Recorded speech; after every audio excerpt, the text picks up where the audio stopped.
Stray dog dilemma is a polarizing one in the country. It is a conflict between animal welfare and public safety concerns. In fact, I'm joined by several residents of Bandra. Some of them are animal activists, some of them are animal lovers and regular citizens as well.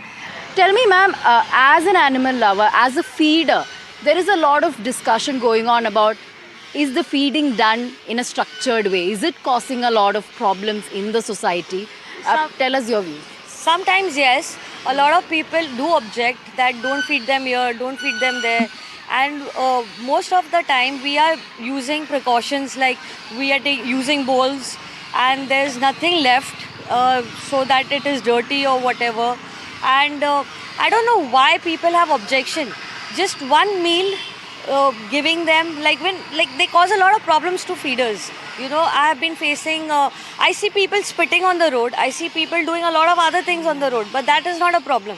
But feeding an animal, making him safe, making him feel safe is a very big problem. You feed them in a place which is for animals, I don't think any residents will have an objection.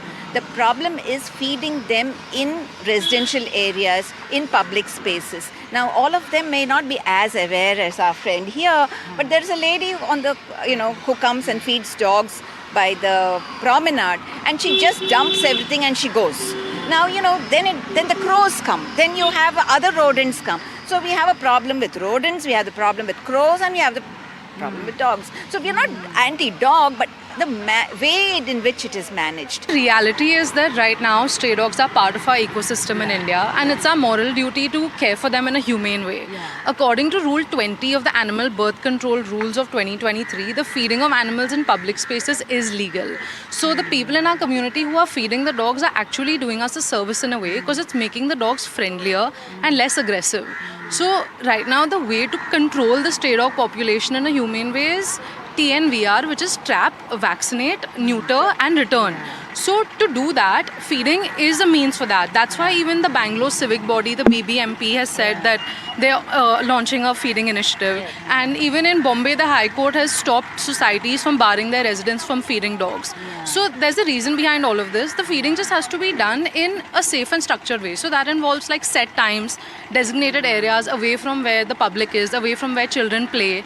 If it's done in the presence of people who know how to handle these animals, the feeders, the vets, the sterilizers, then it's actually a step in the right direction to create a safer space for not only our human citizens but also our furry friends. How a balance can be achieved as far as dog feeding is concerned? There is this whole debate between human welfare, citizen safety and animal welfare. Right.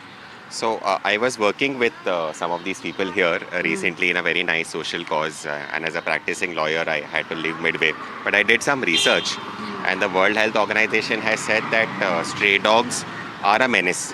They can bite, they can cause disease, but overall I feel we need to reach a balance where the statistics which the World Health Organization has said that over 300 million dogs are being mistreated just because one or two odd dogs will bite.